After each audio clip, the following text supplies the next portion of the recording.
नमस्कार मित्रांनो, MD trading चॅनलमध्ये आपलं स्वागत आहे।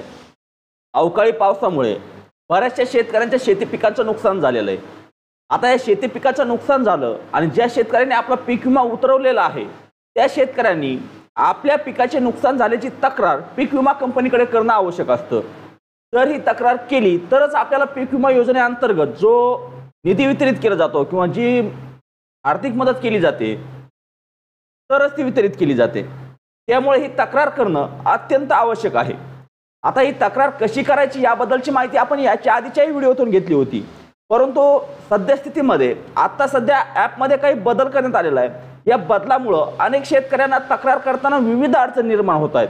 त्यामुळे ही तक्रार नेमकी कशी करायची याची A to Z माहिती या व्हिडिओच्या माध्यमातून आपण जाणून घेणार आहोत। तत्पूर्वी जर आपण चॅनलवर पहिल्यांदा आलेला असाल तर चॅनलला सबस्क्राइब केल्याशिवाय जाऊ नका, जेणेकरून असंच महत्त्वाचं अपडेट आपल्याला तात्काळ मिळत राहील। तर चला विलंब न करता आपण मोबाईल स्क्रीनच्या माध्यमातून क्रॉप इन्शुरन्स हे जे ॲप आहे त्या ॲपच्या माध्यमातून आपण ही तक्रार कशी सादर करायची याची माहिती घेण्याचा प्रयत्न करूयात। सर्वप्रथम आपल्याला आपल्या मोबाईलमध्ये क्रॉप इन्शुरन्स हे ॲप इन्स्टॉल करून घ्यावं लागेल। प्ले स्टोरवर जाऊन ते ॲप इन्स्टॉल करून घ्या। ॲप इन्स्टॉल केल्यानंतर अशा प्रकारचा ॲप आपल्या मोबाईलमध्ये त्यावर ओपन करा। ओपन केल्यानंतर या ठिकाणी आपल्याला लॉग इन आणि गेस्ट कंटिन्यू विथ गेस्ट असे दोन पर्याय दिसतात। तर लॉग इन या पर्यायावरती क्लिक करून आपल्याला तक्रार करायची, तर लॉग इन या पर्यायावर क्लिक करा आणि कंटिन्यू या ठिकाणी आपण आपला मोबाईल नंबर एंटर करायचा आहे। आपला मोबाईल नंबर जो आपण पीक विमा पॉलिसीमध्ये दिलेला आहे, पीक विमा अर्ज भरताना जो मोबाईल नंबर दिला तोच मोबाईल नंबर टाका आणि लॉग इन विथ OTP या पर्यायावरती क्लिक करा। OTP या पर्यायावरती क्लिक केल्यानंतर आपल्या मोबाईल नंबरवर एक OTP पाठवला जाईल। तो OTP आपल्याला या ठिकाणी भरावा लागेल। हा OTP भरल्यानंतर आपल्याला पुढील जी प्रक्रिया आहे ती सुरू केली जाणार आहे। आपल्या मोबाईल नंबरच्या माध्यमातून आपला जो काय अर्ज आहे तो अर्ज या ठिकाणी आपल्याला प्रदर्शित केला जाणार। त्यामुळे आलेला OTP या ठिकाणी व्यवस्थित भरा आणि OTP भरल्यानंतर आपल्याला खाली जे काय ऑप्शन दिसतं त्यावरती क्लिक करून पुढे जायचं आहे। या ठिकाणी आधी आपण OTP भरून घेऊयात आणि OTP भरल्यानंतर व्हेरीफाय या पर्यायावरती क्लिक करायचं। व्हेरीफाय केल्यानंतर या ठिकाणी आपल्याला क्रॉप लॉस एस्टिमेशन हे जे काय ऑप्शन दिसतंय त्या ऑप्शनवरती क्लिक करायचं, कारण आपल्याला पीक अर्जाची आपल्याला तक्रार करायची। मग ती तक्रार त्यावरती क्लिक केल्यानंतर आपलं स्टेट निवडायचं। आता सुरुवातीला आपण जे काय स्टेट आहे ते स्टेट निवडून घ्यायचं। आपलं स्टेट निवडल्यानंतर आपल्याला सीझन निवडायचं, ज्यामध्ये खरीप असेल रब्बी असेल जो काय सीझन आहे तो सीझन निवडून घ्यायचा। या ठिकाणी आपण रब्बी निवडतोय। त्यानंतर स्कीममध्ये प्रधानमंत्री फसल विमा योजना किंवा हवामान आधारित पीक विमा योजना म्हणजे काय तुमचा फळबागाचा असेल तो वेगळा असेल आणि जे काय इतर पिकाचा आहे तो वेगळा आहे। त्या आपण जे काय PMFBY घेतोय तो आपल्याला रब्बी हंगामासाठी घ्यायचा आणि फळबागासाठी असेल तर WFY।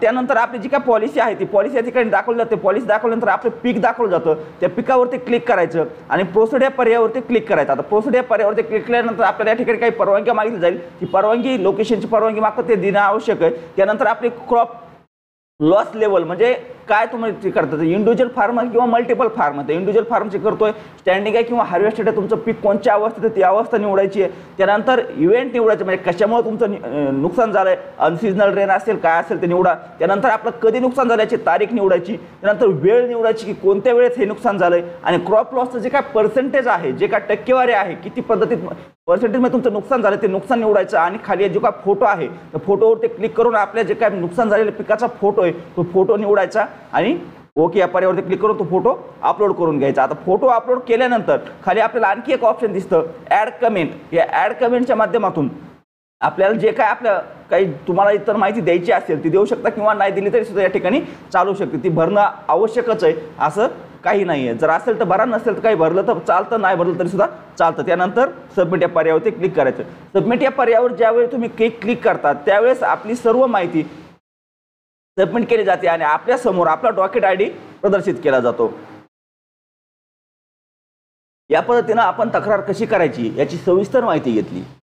आता याच्या व्यतिरिक्त आणखी एक सर्वात मुख्य अडचण बऱ्याच शेतकऱ्यांना निर्माण होते की एका अर्जासाठी एक मोबाईल नंबर 2 अर्जासाठी दिलेला शेतकऱ्यांनी, तर त्यावेळी काय करायचं, नाव फक्त एकाच शेतकऱ्याचे तर दुसऱ्या शेतकऱ्याच्या ठिकाणी नावच येत नाही। हा सर्वांनाच प्रॉब्लेम आहे। त्याबद्दल आम्ही बऱ्याच वेळा ट्राय केलं परंतु त्या ठिकाणी नाव येतच नाही, त्या ठिकाणी काही ऑप्शन सुद्धा नाही आहे आपल्याला। तर त्यावेळी काय करायचं, क्रॉप इन्शुरन्सच्या ज्या ॲपमध्ये तुम्हाला हेल्पलाईन नंबर दिलेला आहे तो हेल्पलाईन नंबर, तसा तो हेल्पलाईन नंबर मी तुम्हाला डिस्क्रिप्शनमध्ये सुद्धा देण्याचा प्रयत्न करतो, त्या ठिकाणावर सुद्धा घेऊ शकता। त्या हेल्पलाईन नंबरवर आपल्याला कॉल करायचा आहे आणि कॉल करून आपली पीक विमाची जी काही रिसिप्ट आहे, जी पावती आहे, त्या पावतीवर जो आपला ॲप्लिकेशन नंबर आहे, त्या ॲप्लिकेशन नंबर त्यांना कॉलवरती सांगून आपल्या पिकाचं नुकसान झाल्याची माहिती त्यांना द्यावी लागणार आहे. कारण जर एक मोबाईल नंबर तुम्ही 2 अर्जासाठी वापरला असेल तरच त्या शेतकऱ्यांना अशी अडचण येणार आहे. जर स्पेशल मोबाईल नंबर जर वापरले असतील प्रत्येक अर्जासाठी तर तुम्हाला अशी कोणतीही अडचण येणार नाही. तर चला, दिलेली माहिती जर आवडली असेल तर व्हिडिओला लाईक करायला विसरू नका. चॅनलवर जर पहिल्यांदा आलेला असाल तर चॅनलला सबस्क्राईब करा आणि हो, अशा शेतकऱ्यापर्यंत हा व्हिडिओ शेअर करा ज्यांना पीक विमा नुकसानीची तक्रार सादर करायची, परंतु तक्रार सादर करताना अशा विविध अडचणी निर्माण होत आहेत, त्यांच्यापर्यंत हा व्हिडिओ शेअर करायला विसरू नका. चला, आजच्या व्हिडिओमध्ये एवढीच माहिती. भेटूया नेक्स्ट व्हिडिओमध्ये नेक्स्ट पॉईंट सोबत.